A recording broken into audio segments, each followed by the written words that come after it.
ओम नमः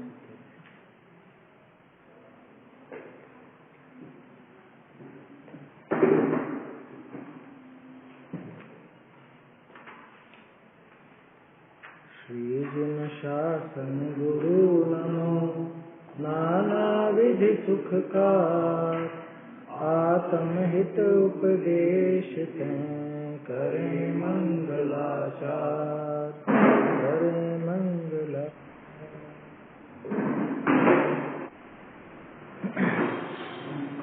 आत्मानुशासन ग्रंथ पर अपना ये 10वां छंद चल रहा है। इसमें कल अपन ने जो उसके 25 दोष हैं, उन 25 दोषों से रहित और 8 अंग से सहित पने की बात की। उसमें भी 8 अंगों में जो प्रभावना अंग है, कल उसके बारे में बात की थी। कुंदकुंदाचार्य का परिचय भी कल अपन ने देखा। कुंदकुंदाचार्य की कितनी थी?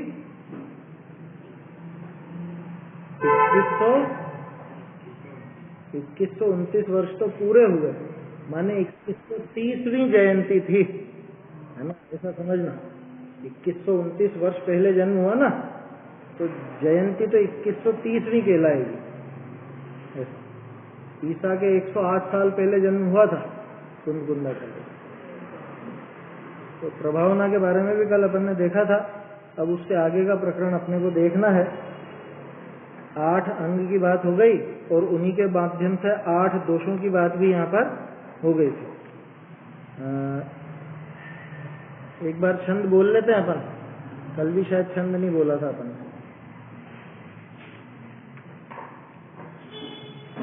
श्रद्धानं द्विविधं त्रिधा दशविधं मोढ्याद्यपोढं सदा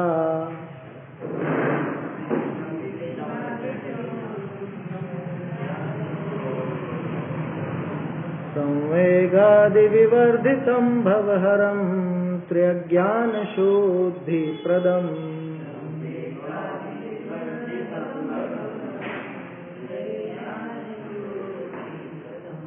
निश्चिन्वन्नवसत्तत्त्वमचल प्रासादमारोहताम्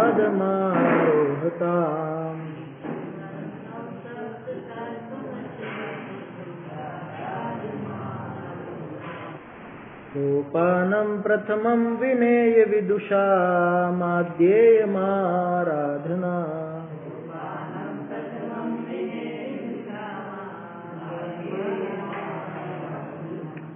द्वैविध त्रैविध दशविध है मूढ़ता दोष विरहित श्रद्धान संवेगादि विवर्धित भवहर शुद्ध करे जो तीनों ज्ञान नववा सप्त तत्व निश्चायक आराधना प्रथम यह जान अचल मोक्ष पथगामी धीमत शिष्यों को पहला सोपान।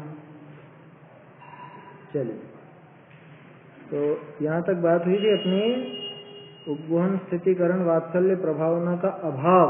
सो 4 ऐसे 8 भय, 4 तो निशंकित आदि लिए थे और 4 ये उपगुहन स्थितिकरण वात्सल्य और प्रभावना का अभाव। दोषों की बात चल रही थी ना, तो दोषों में इन 4 का अभाव ऐसे सम्यक दर्शन के 25 दोष हैं। ठीक है, 25 कैसे हुए?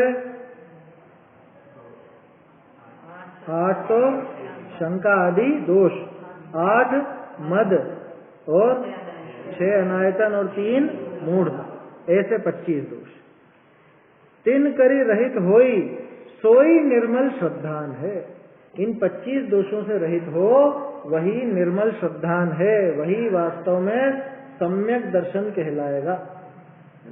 देखो, सम्यक दर्शन ये जो शब्द है ना, इसमें सम्यक शब्द है निर्मलता का सूचक, ये 25 दोषों के अभाव का सूचक, और दर्शन शब्द है श्रद्धा का सूचक। दर्शन का अर्थ यहाँ पे दर्शनोपयोग नहीं लगाना, क्योंकि जानने देखने का प्रकरण नहीं है, मोक्ष मार्ग का प्रकरण। मोक्ष मार्ग में दर्शन शब्द का अर्थ श्रद्धा है ना। दर्शन शब्द के दोनों अर्थ होते हैं। जहाँ जानने देखने का प्रकरण चले वहां तो दर्शन का अर्थ लेना दर्शनोपयोग, सामान्य अवलोकन, सामान्य प्रतिभास, और जहाँ पे मोक्ष मार्ग का प्रकरण चले, रत्नत्रय का प्रकरण चले, वहां पे दर्शन शब्द का अर्थ श्रद्धा है ना। दोनों अलग अलग गुण है, दर्शन गुण का काम अलग है, श्रद्धा गुण का काम अलग, ऐसा समझना। सोई निर्मल श्रद्धान है। जाते हैं, इन्हीं दो शनि को लगे सम्यक्त्व का अभाव होई के सम्यक्त्व मेला हो। ये पहले भी अपन ने थोड़ी सी बात की थी इस बारे में। ये दोष लगते हैं तो या तो सम्यक्त्व का अभाव ही होता है या सम्यक्त्व मलिन हो जाता है। अभाव हो जाता है माने ये पैदा ही नहीं होगा, या तो सम्यक्त्व है ही नहीं, सम्यक्त्व पैदा ही नहीं होगा तो वो ऐसा दोष लगेगा। या फिर अगर सम्यक दर्शन है तो उसमें ये मेल लगा देंगे, मलिन कर देंगे उस सम्यक्त्व को, बल्कि गिरा देंगे, ऐसा हो जाता है।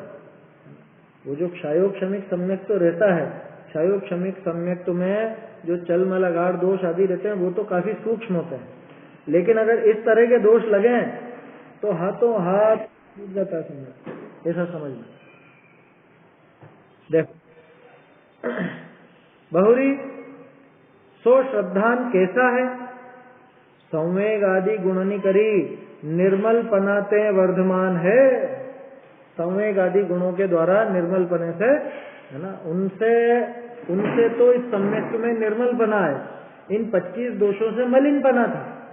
इन संवेग आदि गुणों से निर्मल पना आता है और उससे वर्धमान है, माने उससे वृद्धि को प्राप्त है, बढ़ रहा है। संवेग आदि गुण कौन से भाई? एक तो प्रशम, संवेग, अनुकंपा, आस्तिक्य, और 8 और अलग बताए थे संवेग नाम से। संवेग, निर्वेद और निंदा, गर्हा, भक्ति, उपशम और वात्सल्य और अनुकंपा। शाबाश, याद रखा करो। वो ऐसा वर्णन बहुत कम जगह आता है। ये जो 8 अलग से देखे ना अपन ने, ऐसा वर्णन बहुत कम आएगा। ज्यादातर जब संवेग आदि की बात आएगी तो प्रशम, संवेग, अनुकंपा, आस्तिक्य, यही नाम पढ़ने को मिलेगा। इन 8 का नाम कम आता है। खैर दिक्कत नहीं है, वो 8 अंग जो अपन ने देखे हैं, या ये जो प्रशम, संवेग, अनुकंपा, आस्तिक्य, ये सब मिलकर वो 8 में आ जाते हैं। वाह या करी संगादि गुण वधे है, इसमें क्या है?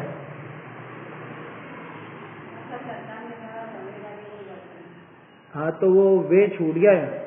संवेग आदि गुण वधे है।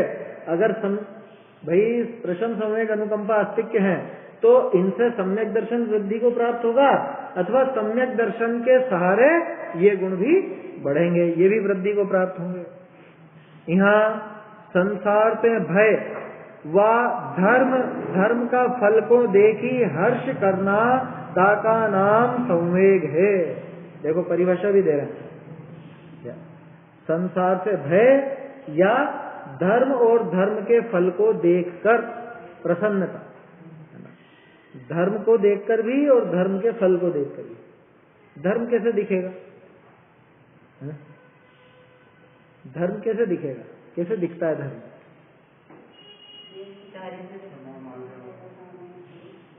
तो ये दिखते कहाँ है? देखो ध्यान रखना, न धर्मो धार्मिक बिना, कि धार्मिक दिखता है, धार्मिक धर्म का कैरियर है, माने धार्मिक के सहारे धर्म चलता है। तो धार्मिक जीव को देखा, माने धार्मिक में क्या देखा? उसकी धर्म प्रवृत्ति देखी, तो धर्म प्रवृत्ति देखी, वही धर्म है। अथवा जैसे कई बार वर्णन आता है ना पुराणों में कि वहाँ राज्य में बिल्कुल शांति थी, कोई मार काट नहीं होती थी, कोई कसाई आदि ऐसे जो होते थे वो काम नहीं होते थे, कोई भी हिंसा करने की, किसी भी प्रकार की हिंसा की मनाही थी। ये धर्म की वृद्धि दिख रही, ये धर्म नजर आ रहा, ऐसे नजर आता। तो धार्मिक क्रियाओं से अथवा धार्मिक व्यक्ति के द्वारा ही धर्म नजर आता। तो ऐसे धर्म को देखना अथवा धर्म के फल को देखना और देख करके हर्षित होना, उसका नाम है संवेग। इसी का अपोजिट भी संवेग है, संसार से भयभीत होना। ये दोनों साथ चलते हैं। जिसको संसार का भय नहीं है उसको धर्म के प्रति रुचि हो ही नहीं सकती, ये पक्का मानना। अगर संसार का भय नहीं हो तो धर्म के प्रति रुचि पूरी दिखावटी है, क्योंकि ये संभव नहीं कि ये भी पसंद आए और वो भी पसंद आए। ये संसार से विपरीत मार्ग है, संसार इस धर्म मार्ग से विपरीत है, दोनों बिल्कुल उल्टे हैं। भाई सीधा सा है, मैं अगर कोटा की तरफ जा रहा हूं, इसका मतलब मैं इंदौर की तरफ तो नहीं जा रहा हूं। मैं अगर इंदौर की तरफ जा रहा हूं तो मैं कोटा की तरफ नहीं जा रहा हूं। हमारे यहाँ उत्तर दक्षिण होता है, ये इस वजह से उदाहरण लिया है, बाकी जो जहां भी हो वो अपने हिसाब से लगा ले। कुल मिला के उत्तर की तरफ बढ़ रहा हूं माने दक्षिण की तरफ नहीं बढ़ूंगा, और दक्षिण की तरफ बढ़ रहा हूं माने उत्तर की तरफ मेरी प्रवृत्ति नहीं। या इसको और सरल समझ लो, कैसा कि जितना मैं उत्तर की तरफ बढ़ रहा हूं उतना ही दक्षिण से दूर होता जाऊंगा, जितना मैं दक्षिण की तरफ बढ़ रहा हूं उतना ही उत्तर से दूर होता जाऊंगा। इतनी सीधी सी बात। जितना मैं धर्म मार्ग में मेरी रुचि बढ़ रही है उतनी संसार से टूटती जाएगी, है ना। संसार का भय बढ़ता जाएगा तभी धर्म की रुचि बढ़ेगी। ऐसे ही जितनी मुझे संसार की रुचि है उतनी समझ लेना धर्म की रुचि नहीं होगी। एक वो है ना, भय बिनु प्रीत न होई, ऐसा करके ऐसा कोई काव्य आता है, पद्य आता है किसी का, शायद कबीर वबीर या किसी का होगा, कि भय के बिना प्रीति नहीं होती। क्या मतलब कि भाई जब तक भय नहीं दिखाओगे किसी को तब तक वो नियम कायदे से प्रीति नहीं करेगा। बात समझ में आ रही है। अपने यहाँ पे भारत में तो अधिकांश लोग नियम पे क्यों चलते हैं कि दंड का भय है, इसलिए। अगर दंड का भय ना हो तो नियम कायदे का कौन पालन करे। ये भी सड़क सुरक्षा सप्ताह चल रहा है ना, अगर चालान नहीं काटे जाए तो कौन कायदे से चलेगा, हेलमेट कौन लगाएगा, है कौन रफ्तार कायदे से रखेगा अपनी गाड़ी की। बात समझ में आ रही है। तो भय बिन प्रीत न हो, उस बात को यहाँ लगाना कि संसार का अगर भय न हो तो धर्म की प्रीत भी नहीं हो। धर्म की रुचि होना माने संसार से भयभीत, संसार से भयभीत होना यानी धर्म की रुचि होना। देखो ये पीछे स्कूल है ना सेंट जॉन्स, वहां पे उनका शायद एक वो वाक्य है, fear of the Lord is the beginning of wisdom. पढ़ा ऐसा लिखा हुआ है, fear of the Lord is the beginning of wisdom. माने वहां पे उन्होंने ईश्वर पे लगाया कि भगवान का भय ही बुद्धिमानी की शुरुआत है।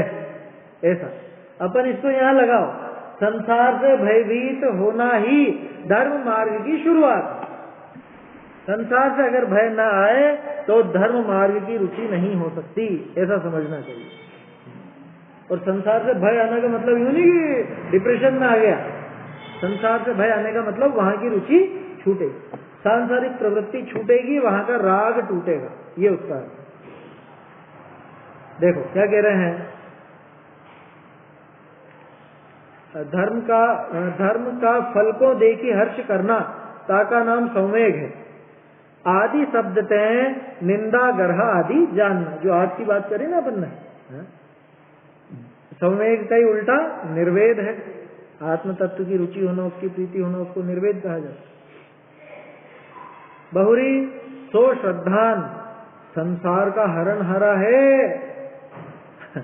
संसार को हर करके मुक्ति पहुंचाने वाला है, संसार का नाश करने वाला है। बहुरी कुमति कुश्रुत विभंग रूप तीन अज्ञान, तीन अज्ञान को शुद्धता का देनहारा है। इसमें क्या है, शुद्ध करने वाला है, कोई दिक्कत नहीं, एक ही बात है। शुद्धता का देने वाला कहो या शुद्ध करने वाला कहो, है ना। यहाँ पे अपन ने बात की थी पहले, संशय विपर्य अनध्यवसाय भी लगा सकते हैं और कुमति कुश्रुत और विभंग भी लगा सकते हैं, क्योंकि तीनों ही अज्ञान के रूप, मतलब वो दोनों तरह से तीनों अज्ञान के रूप। कुज्ञान थे तेई सम्यक भय सुज्ञान हो, कि क्या होगा, कुमति का नाश होकर के सम्यक मति ज्ञान प्रकट होगा, ऐसा कि कुछ नहीं होगा।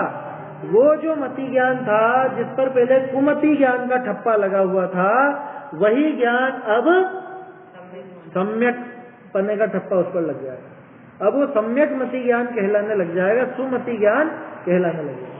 ऐसा नहीं होता है कि वो मति श्रुत ज्ञान का पहले तो अभाव होगा और फिर वो सुमति सुश्रुत आदि वो प्रकट होंगे, ऐसा नहीं होता। वही पहले कुमति कहलाता था, अब वही सुमति कहलाने लग गया है। समझ, ज्ञान में कोई विशेष अंतर नहीं आता। जैसे इसको यूं समझो कि सम्यक तो सन्मुख मिथ्या दृष्टि हो ना, सम्यक तो सन्मुख मिथ्या दृष्टि समझते हो, जिसको अभी सम्यक दर्शन प्राप्त होने वाला है, अभी नहीं हुआ लेकिन होने वाला ही है, जल्दी ही होने वाला। ये बताओ वो खुद को क्या समझता है, जीव या शरीर? उससे पूछो कि भाई आप कौन हो वास्तव में, कि मैं तो जीव हूं, मैं तो ज्ञानादि अनंत गुणों का घन पिंड हूं, यही कहेगा ना। क्या मानता है खुद को? मानना मतलब वो ज्ञान प्रधान मानने की बात कर रहा हूं, श्रद्धा की नहीं कह रहा अभी। तो क्या मानता है वो खुद को? कि मैं तो जीव ही हूं। किस रूप में विचार करता है खुद का? कि जीव के रूप में विचार करता है। अच्छा, अब सम्यक दर्शन हो गया, अब क्या मानता है खुद को? कि अब भी जीव ही मानता। तो पहले और अभी में क्या अंतर आया? कि पहले वो ज्ञान था, अब वो ज्ञान उस सम्यक श्रद्धा सहित हो गया। अब वो श्रद्धा का ठप्पा लग गया उसको, श्रद्धा सम्यक हुई तो वो सम्यक पने का ठप्पा इस पर भी लग गया। अपन ने बात की है ना, जैसे स्टाम्प लिख गया पूरा का पूरा, लेकिन सील नहीं लगी, साइन नहीं हुआ, तो लिखावट में कुछ अंतर आएगा क्या? लिखावट वो की वही रहेगी, लेकिन पहले वो वैलिड नहीं था और अब वो वैलिड हो गया। ऐसा समझ।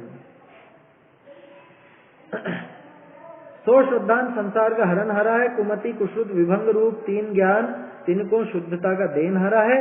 कुज्ञान थे तेई सम्यक तु भय सुज्ञान हो है। बहुरी जीव अजीव आश्रव बंध संवर निर्जरा मोक्ष पुण्य पाप ए नव तत्व, अथवा पुण्य पाप गर्भित किए 7 तत्व तिनका निश्चय करना है। क्या कहा सम्यक दर्शन को? कि ये 9 अथवा पुण्य और पाप सम्मिलित 7, कैसे भी गिन लो, 7 गिनोगे तो पुण्य पाप उनमें गर्भित है, 9 गिनोगे तो पुण्य और पाप अलग अलग है। ठीक है, इन सबका निश्चय करना है, इन सबका निश्चायक करने वाला है, निश्चायक है, निश्चय कराने वाला है वो सम्यक दर्शन, या उनके निश्चय का ही नाम सम्यक दर्शन, ऐसा समझ। ठीक है, अलग तो नहीं है ना इसमें कुछ और?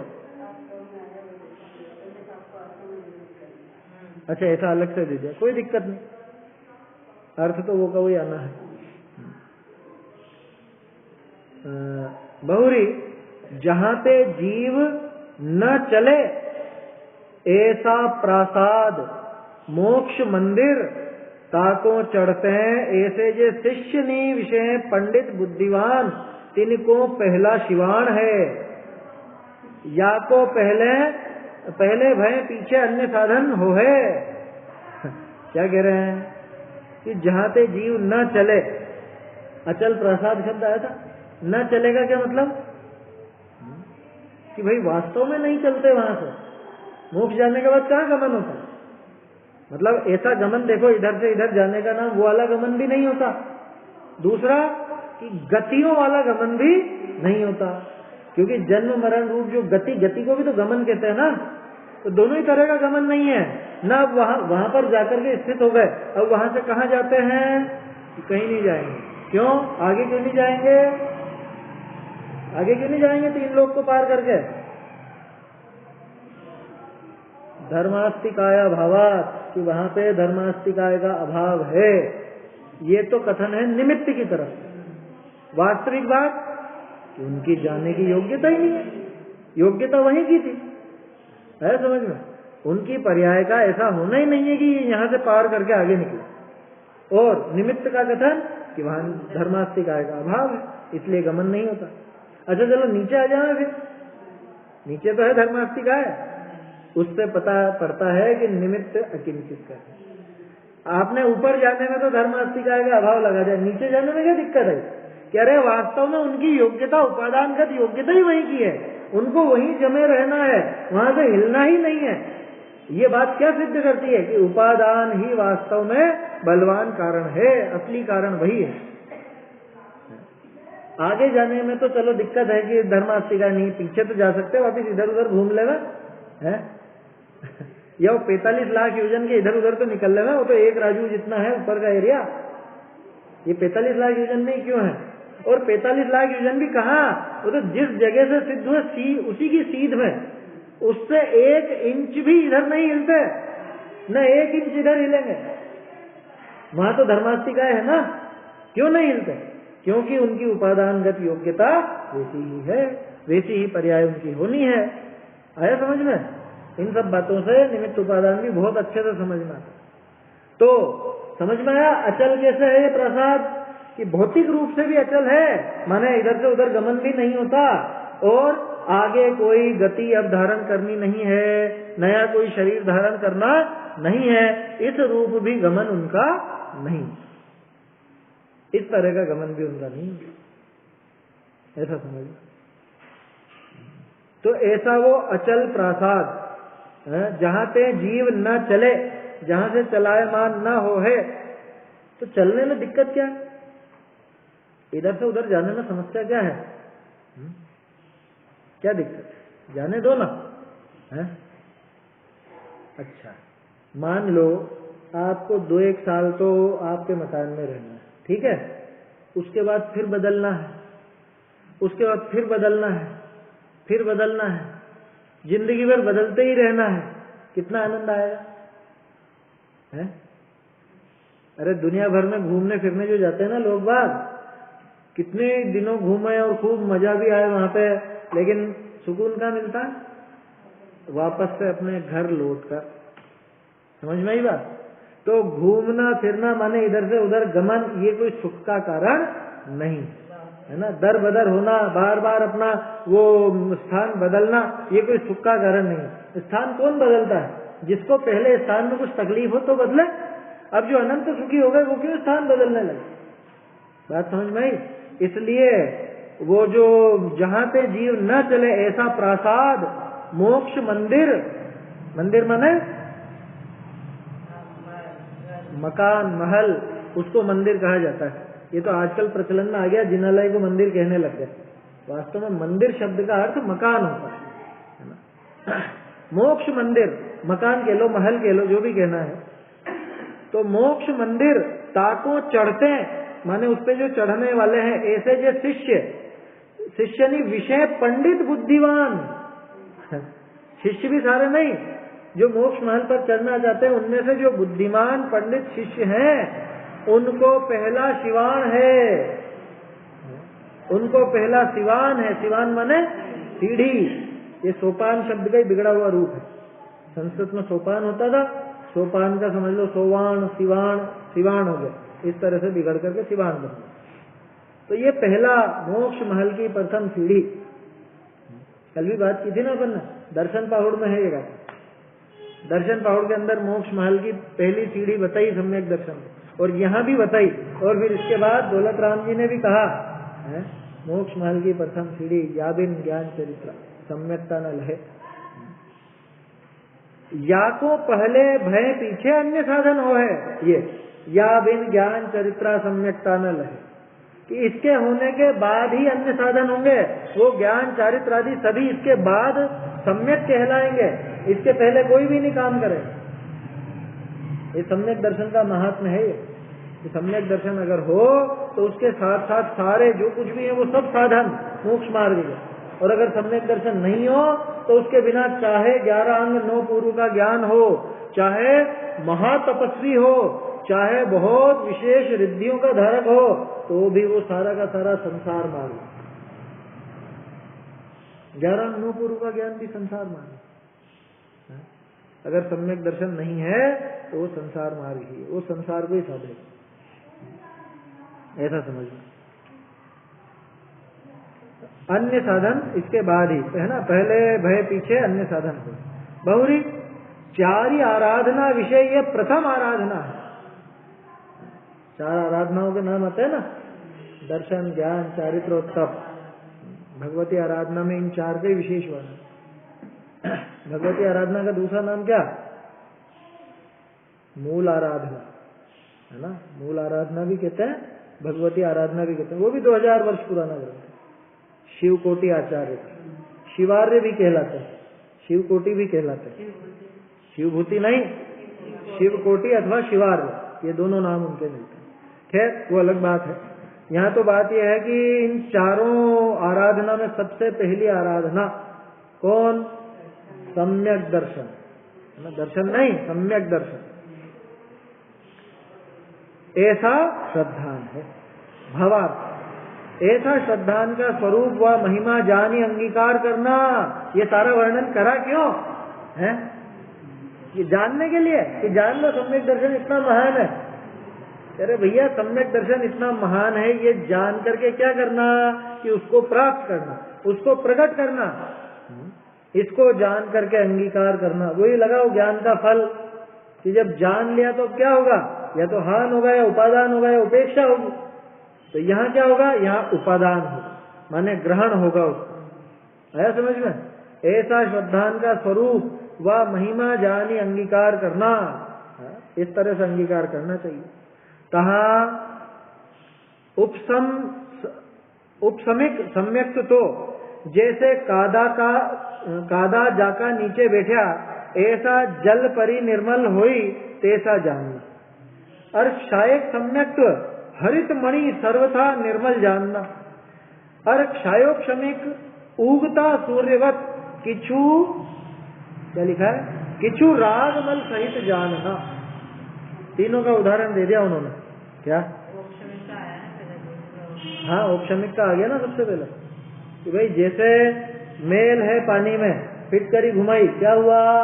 मेल नीचे बैठ गया। ठीक है, सही औपशमिक सम्यक्त का काम है। अब वो जो पानी है वो निर्मल है या नहीं? पानी पूरी तरह निर्मल है ना?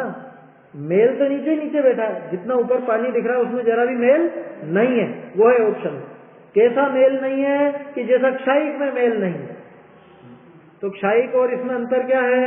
कि ये तो लिखा ना हरित मणि समान, इसमें भी हरित मणि आया क्या? हाँ ठीक है, हरित मणि के समान सर्वथा निर्मल जान लेना। अब ये हरित मणि का क्या है उदाहरण, वो अपने को ध्यान नहीं, या इसके लिए एक और उदाहरण आता है। हरित मणि का जैसे प्याला हो, अब उस प्याले में वो पानी निकाल लिया, ऊपर से निथार करके निकाल लिया, मेल तो रह गया एक तरफ, और ये सिर्फ शुद्ध पानी यहाँ पर आ गया है उस मणिमय बर्तन में। तो ऐसा शुद्ध वो क्षायिक सम्यक तो जाना, उसमें मेल न ऊपर न नीचे न बैठा हुआ, कुछ नहीं है ही नहीं, मेल की सत्ता ही नहीं। और औपशमिक में क्या था? औपशमिक में मेल की सत्ता नीचे थी, मेल की सत्ता है, पानी में अनुभव में नहीं आएगी, है ना? पानी तो बिल्कुल निर्मल है। कैसा निर्मल? कि जैसा वो मणिमय बर्तन में निकाला हुआ वैसा का वैसा ही निर्मल है, लेकिन उसके नीचे मेल बैठे। तो औपशमिक और क्षायिक में इतना मात्र अंतर है, बाकी शुद्धता की दृष्टि से कोई अंतर नहीं है, है ना? और क्षायोपशमिक कैसा बताया? देखो टोडरमल जी की शैली, ये नहीं कहा कि वो मल सहित है, उन्होंने कहा उगते हुए रवि के समान, कुछ राग मल सहित। नहीं तो कह सकते थे मल युक्त पानी की तरह है, उसमें महिमा नहीं आती कि ये भी सूरज है ना? लेकिन ये उगता हुआ सूरज, अभी इसमें वो जो 12 बजे का जैसा प्रताप होता है सूर्य का वैसा नहीं है, अभी किंचित रागमल सहित है। सुबह के सूरज को आसानी से देख लेते हैं ना अपन, लालिमा रहती है, हल्का रहता है प्रकाश उसका, तो इसका प्रकाश थोड़ा हल्का है ऐसा समझना। उदाहरण में नाम भी दे दिया रागमल सहित, यहाँ पे चल मल अगार दोष, ऐसे उन दोष सहित, इस तरह से ही अपने को समझना चाहिए। हाँ, अब ये इसमें क्या है, एक पेज गायब है, ये जो प्रति है ना इसमें 8 नंबर का ये पेज मेरा गायब है, तो अभी अपन इससे ही देखेंगे।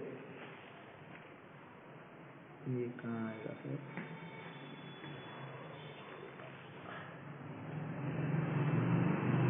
चलिए, तो इस तरह से ये तो हो गया अपना 10वां छंद।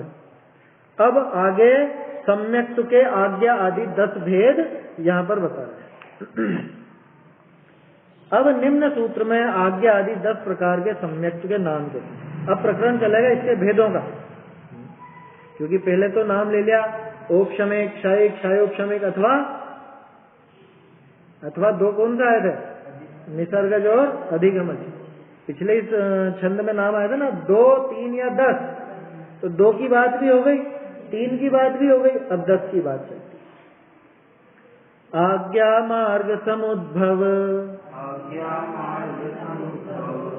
उपदेशात् सूत्र बीज संक्षेपात् विस्तारार्थाभ्याम भव मव परमावादिगाढ़ं च आज्ञा मार्ग समुद्भव उपदेशात् सूत्र बीज संक्षेपात् विस्तारार्थाभ्याम भव मव परमावादिगाढ़ं च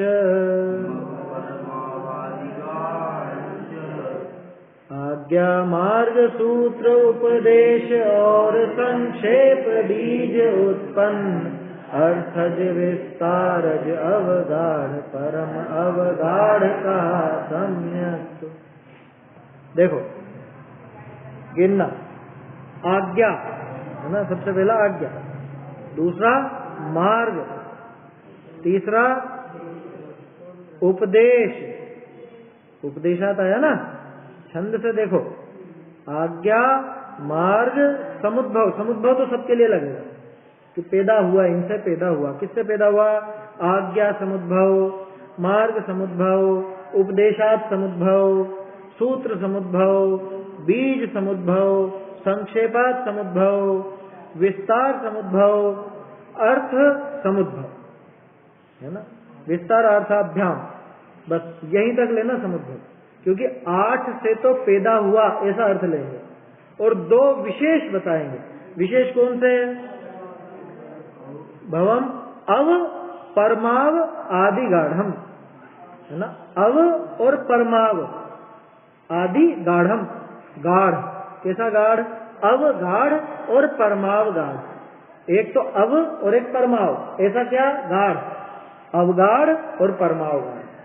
ठीक है, 8 प्रकार से तो पैदा होने वाला और 2 विशेष ज्ञान से सहित होने के कारण उसको नाम दिया अवगाढ़ और परमावगाढ़। ठीक है, सरल है ये छंद, क्योंकि इसमें तो सिर्फ नाम ही दिए हैं अभी तक, है ना। इसके अंदर सिर्फ नाम है, इनका अभी अपन विस्तार नहीं देखेंगे, क्योंकि आगे के छंदों में हर एक की परिभाषा आ रही है। देखो अर्थ, आज्ञा मार्ग उपदेश सूत्र बीज संक्षेप विस्तार और अर्थ से उत्पन्न होने के कारण 8 भेद होते हैं। ठीक है, इनसे पैदा होने के कारण तो 8 भेद, तथा प्रारंभ में अव और परमाव विशेषण युक्त गाढ़पना होने से। कैसा गाढ़पना? अव रूप गाढ़पना या परमाव रूप गाढ़पना?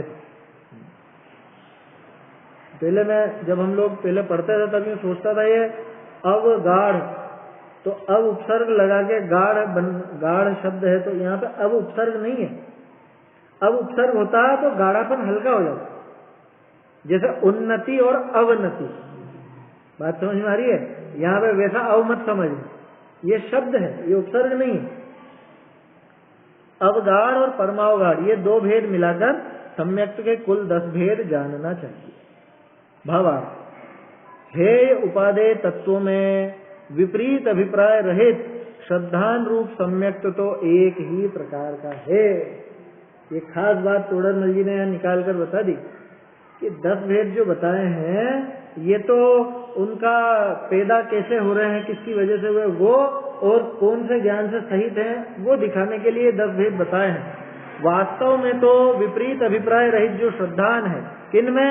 हे उपादेय तत्वों में, वो तो एक ही प्रकार का है, वो कोई श्रद्धान अलग अलग प्रकार का नहीं हो जाता।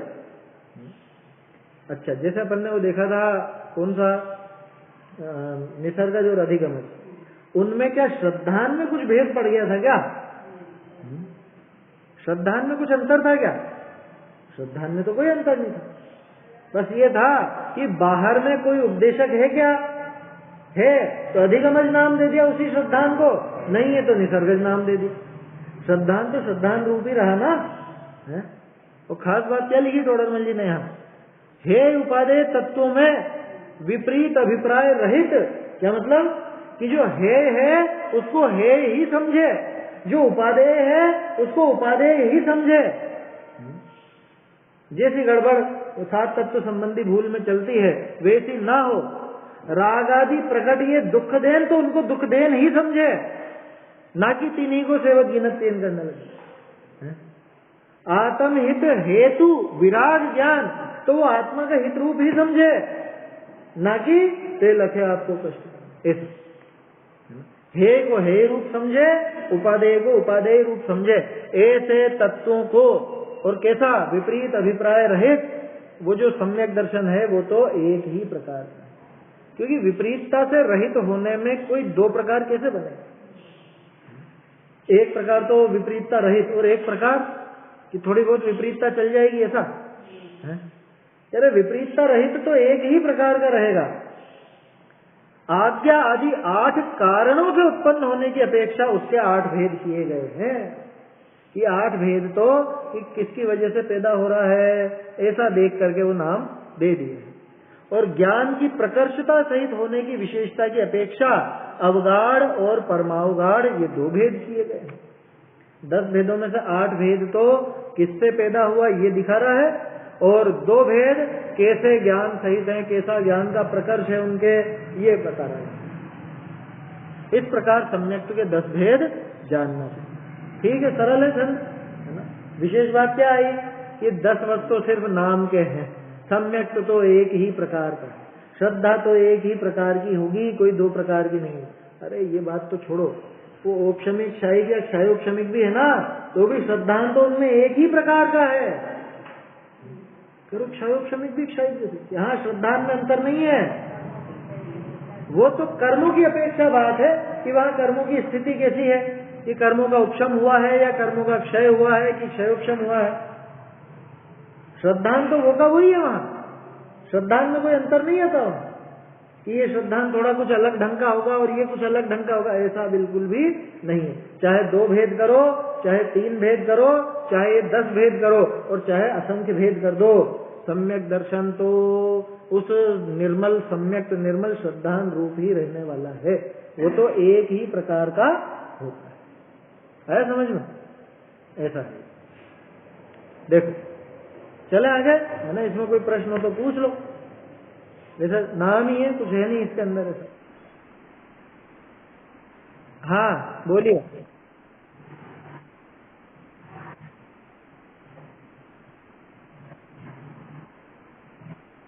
हाँ 2 भेद अलग इसलिए किए क्योंकि अब खैर वो चर्चा तो आगे आएगी, फिर भी अब शॉर्ट में बता देता हूं कि एक तो जो श्रुत केवली हैं, द्वादशांग के पाठी हैं, उनका वो ज्ञान का प्रकर्ष दिखाने के लिए उनके सम्यक दर्शन को भी अवगाढ़ नाम दे दिया। और एक जो केवल ज्ञानी है, वो केवल ज्ञानी के श्रद्धान का मतलब वो ज्ञान की महिमा दिखाने के लिए उनके श्रद्धान को परमावगाढ़ नाम दे दिया, ऐसा समझिए। तो ज्ञान की अपेक्षा इनको भी, इसको भी नाम मिल जाता है। अरे भाई सीधी सी बात है, जब सम्यक दर्शन की अपेक्षा अपन ज्ञान को सम्यक या मिथ्या नाम देते हैं तो ज्ञान की प्रकर्षता से भी सम्यक को नाम दिया जा सकता है, कोई बड़ी बात नहीं है ना। तो ऐसा इसके अंदर समझना चाहिए, विशेष बात नहीं। वो ज्ञान का ही वो बता रहे हैं कि किस व्यक्ति का ये श्रद्धान है ना, द्वादशांग के पाठी का श्रद्धान है या केवल ज्ञानी का श्रद्धान है या अन्य किसी सामान्य व्यक्ति का श्रद्धान है, ऐसा यहाँ पे बताया गया है। ठीक है, आगे चलते हैं। अब सबसे पहले आज्ञा, मार्ग और उपदेश सम्यक्त्व का स्वरूप 3 तो इसी के अंदर आ जाएंगे, इसी छंद में। अब जो 12वां छंद आ रहा है ना, इसमें 10 में से 3 भेद तो इसी के अंदर बता दिए जाए। बहुत सुंदर छंद है, इसमें जो शब्दों का प्रयोग है वो ध्यान से देखना। उक्त आज्ञा सम्यक्त्व आदि का स्वरूप निम्न 3 छंदों में कहा गया है। 3 में से ये पहला छंद है, मैंने 3 में 10 का नाम आ जाएगा। चलो, श्रगधरा छंद है, आसानी से प्रयोग नहीं होता और आसानी से बनाया भी नहीं जाता। श्रगधरा जो बनाता है समझ लेना वो किस श्रेणी का कवि। शार्दुल विक्रीडित बहुत आसान है बनाने में, वो भी 17 का, ये भी 17 का है ना, 21 का, सॉरी ये 21 का है, ये 21 का है, वो 17 का है। 3 यति आती। आज्ञा सम्यक्त्वमुक्तम् यदुत विरुचितं वीतरागाज्ञयैव।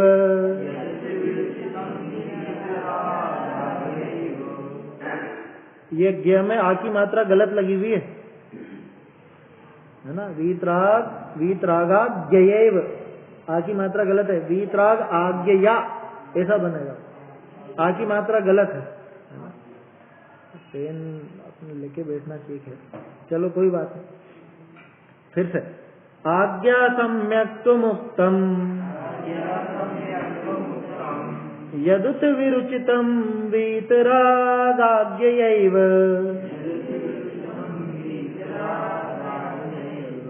त्यक्त ग्रंथ प्रपंचम् शिवममृत पथम श्रद्धधन मोह शांते।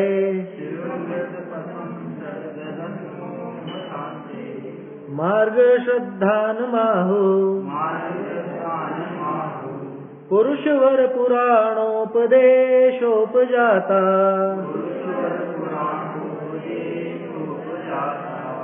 या संज्ञानागमाब्धि प्रसृतिभिरुपदेशादिरादेशि दृष्टि। आज्ञा सम्यक्त्वमुक्तम् यदुत विरुचितं वीतरागाज्ञयैव। त्यक्त ग्रंथ प्रपंचम् शिवममृत पथम श्रद्धधन मोह शांते। मार्ग श्रद्धान माहुः पुरुषवर पुराणोपदेशोपजाता। या संज्ञानागमाब्धि प्रसृतिभिरुपदेशादिरादेशि दृष्टि। वीतराग की आज्ञा से जो रुचि हो वह आज्ञा सम्यक। मोह शांति से ग्रंथ प्रपंच बिना जाने हो मार्ग सम्यक। बाह्यांतर परिग्रहहीन शिव पथ की श्रद्धा से होता। उत्तम पुरुष पुराण श्रवण से समकित है उपदेश कहा। देखो अब इसमें है ना मध्य दीपक आदि दीपक, इनका प्रयोग बहुत ज्यादा है इस समय। जैसे ये जो है ना मोह शांते, ये मोह शांते सब में लगे। मोह शांते माने मोह की शांति से, मोह के शमन से, जो उपशम वाली बात आई थी। अब आचार्य ने उपशम नहीं लिखी, सीधे शांति लिख दो। क्यों कि शांति मोह की चाहे उपशम रूप हो, चाहे क्षय रूप हो, चाहे क्षय उपशम रूप। वैसे पहली बार जब भी होगा तो उपशम रूप ही होगा, इसलिए अगर इस शांति का अर्थ उपशम भी करें तो भी कोई समस्या नहीं। तो मोह शांते, मोह की शांति होने के कारण क्या कह रहे हैं अब? आज्ञा सम्यक्त्वम् उक्तम। आज्ञा सम्यक्त्वम् उक्तम, आज्ञा सम्यक्त्व कहा गया है। कैसा कहा गया है? यद उत विरुचितम, जो वो विरुचित, विरुचित का क्या अर्थ? विरुचित माने श्रद्धान। यहाँ रुचि से नहीं, मतलब रुचि का अर्थ श्रद्धान चलता है ना। पहले हम सोचते थे रुचि शब्द कहाँ आया। दौलत राम जी ने रुचि का प्रयोग किया तो मूल ग्रंथों में रुचि शब्द कहाँ आता है श्रद्धान के लिए? बहुत जगह आता है, बहुत जगह। अमृत चंद्राचार्य ने प्रयोग किया, जयसेनाचार्य ने प्रयोग किया, यहाँ भी ये देखो विरुचितम माने श्रद्धान, है ना। ऐसा नहीं है कि अपने हिंदी के कवियों ने रुचि शब्द डाल दिया श्रद्धान के लिए। पर द्रव्यन्ते भिन्न आपने रुचि, सम्यक तो भला उन्होंने अकेला नहीं लिखा है। अब वो शुरू में ज्यादा ग्रंथों का अभ्यास नहीं रहता ना, तो ऐसा लगता है कि शायद इन्होंने अपने मन से रुचि नाम रख दिया उस श्रद्धान का, और लोगों ने उस रुचि का अर्थ क्या निकाला? इंटरेस्ट। रुचि माने इंटरेस्ट, कि इधर की रुचि होना। अरे वो नहीं है, वो श्रद्धा का नाम यहाँ रुचि है।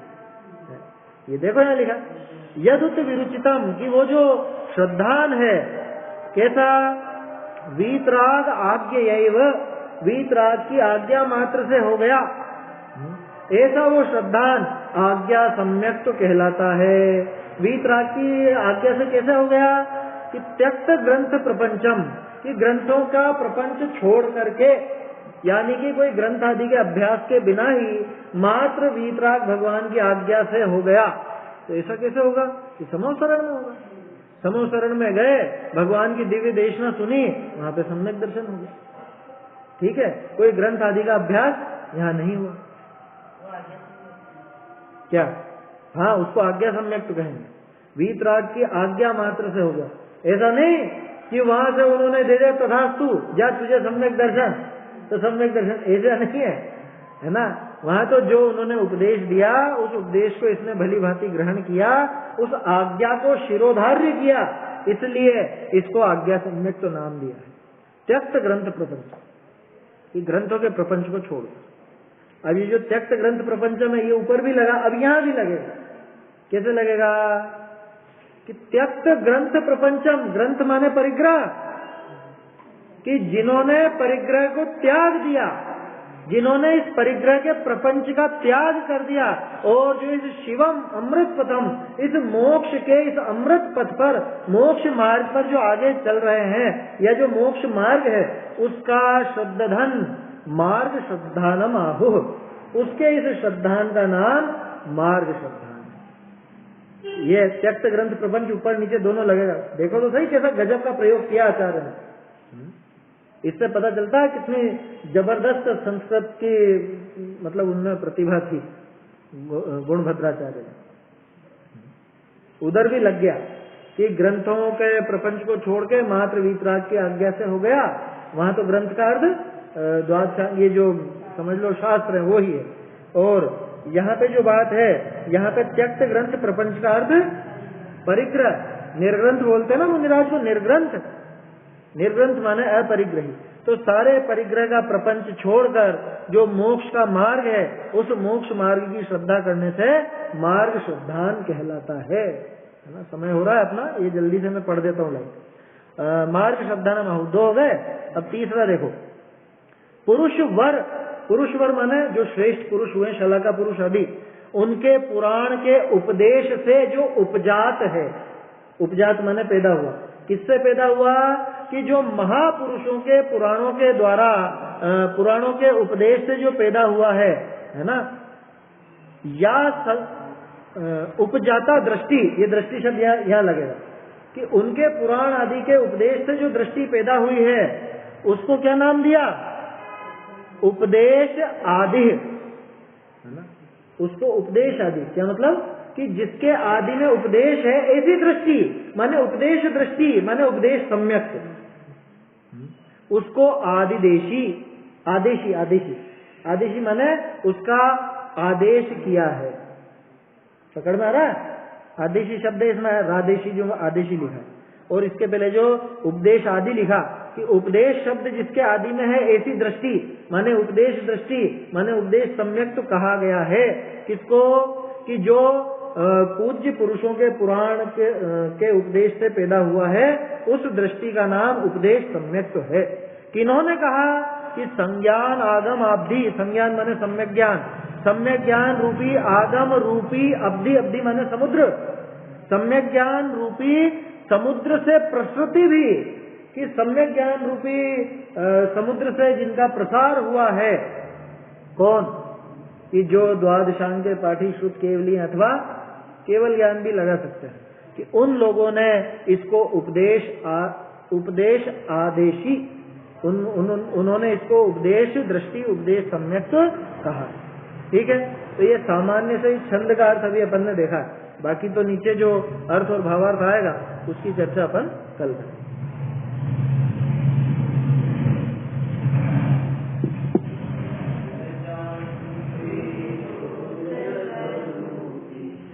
अविनाशी